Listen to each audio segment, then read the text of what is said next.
President Donald ট্রাম্পের বিভিন্ন বিতর্কিত নীতির বিরুদ্ধে সারা দেশের কয়েক মিলিয়ন মানুষ নো কিংস র্যালিতে শামিল হয়েছেন। শনিবার new York, Los Angeles, Washington DC সহ বিভিন্ন স্টেটের ৩,০০০-এর বেশি স্থানে একযোগে পালিত হয়েছে এই বিক্ষোভ কর্মসূচি। এদিকে মিনেসোটার সেন্ট পলে নো কিংস র্যালিতে অংশ নিয়ে দেশের সম্পদ বৈষম্য এবং ইরান যুদ্ধ নিয়ে কঠোর সমালোচনা করেন স্বতন্ত্র সেনেটর বার্নি স্যান্ডার্স। একই সমাবেশে মিনেসোটার গভর্নর টিম ওয়ালস অভিযোগ করেন, প্রেসিডেন্ট ট্রাম্প স্বৈরাচারী পথে হাঁটছেন।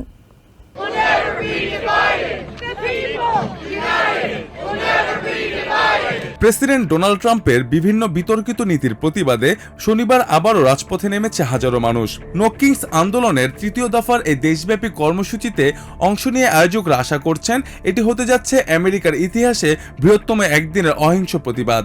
নিউ ইয়র্ক, লস অ্যাঞ্জেলেস ও ওয়াশিংটন ডিসি সহ ৫০টি স্টেটের ৩,২০০-র বেশি স্থানে এই কর্মসূচি পালিত হয়েছে। ভার্জিনিয়ার আর্লিংটন থেকে ওয়াশিংটন ডিসি পর্যন্ত পদযাত্রায় অংশ নেন হাজার হাজার মানুষ। এ সময় বিক্ষোভকারীদের হাতে প্রেসিডেন্ট ট্রাম্প ও তার প্রশাসনের সদস্যদের প্রতিকৃতি এবং রাজমুকুট পরা কুশপুত্তলিকা দেখা যায়।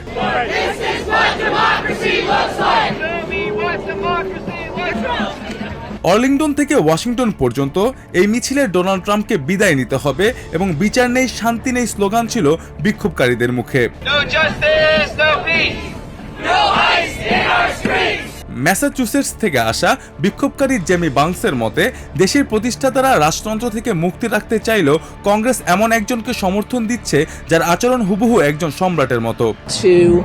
Make sure that this was not going to be a monarchy, and yet here we are with an administration and a Congress and so forth that is supporting somebody who behaves like a monarch.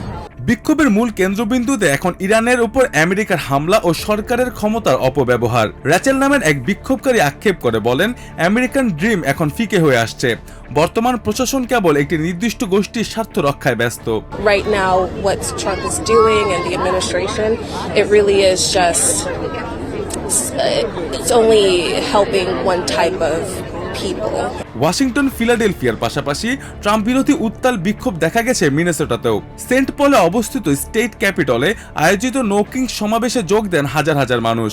আন্দোলনের সমর্থনে এদিন মঞ্চে সুরের ঝংকার তোলেন কিংবদন্তি সঙ্গীত শিল্পী Bruce স্প্রিংস্টিন। এই সমাবেশে মিনেসোটার গভর্নর টিম ওয়ালস বক্তব্য রাখেন। তিনি অভিযোগ করেন প্রেসিডেন্ট ট্রাম্প স্বৈরাচারী পথে হাঁটছেন। তিনি আরো বলেন, গণতন্ত্র যতবার ঝুঁকির মুখে পড়েছে ততবার মিনেসোটা থেকে প্রতিরোধ গড়ে উঠেছে। ওয়ালসের পর মঞ্চে বক্তব্য দেন স্বতন্ত্র সেনেটর বার্নি স্যান্ডার্স। বর্তমান শাসন ব্যবস্থাকে রাজতন্ত্রের সাথে তুলনা করে তিনি আঙুল তোলেন ট্রাম্প সহ বিশ্বের শীর্ষ ধনীদের দিকে। কেবল রাজনৈতিক সংস্কার নয়, আমেরিকার চরম সম্পদ বৈষম্য এবং চলমান ইরান যুদ্ধ নিয়ে কঠোর সমালোচনা করেন স্যান্ডার্স। অভিযোগ করেন, আগের যুদ্ধগুলোর মতো এবারও জনগণকে অন্ধকারে রাখা হচ্ছে।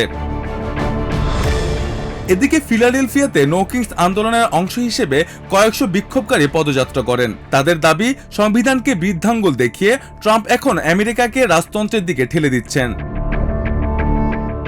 এর আগে নো কিংসের দুটি কর্মসূচিতে কয়েক মিলিয়ন মানুষ অংশ নিয়েছিলেন। আয়োজকরা জানিয়েছেন, নিউ ইয়র্ক বা ওয়াশিংটনের মতো বড় শহরগুলো ছাড়িয়ে এই আন্দোলনের 2/3 কর্মসূচি এখন পালিত হচ্ছে প্রান্তিক অঞ্চলগুলোতে।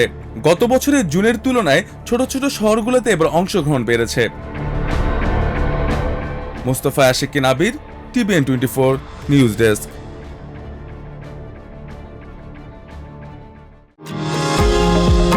নিউ ইয়র্ক থেকে সম্প্রচারিত TVN 24 টেলিভিশন বিশ্বজুড়ে বাঙালির কণ্ঠস্বর।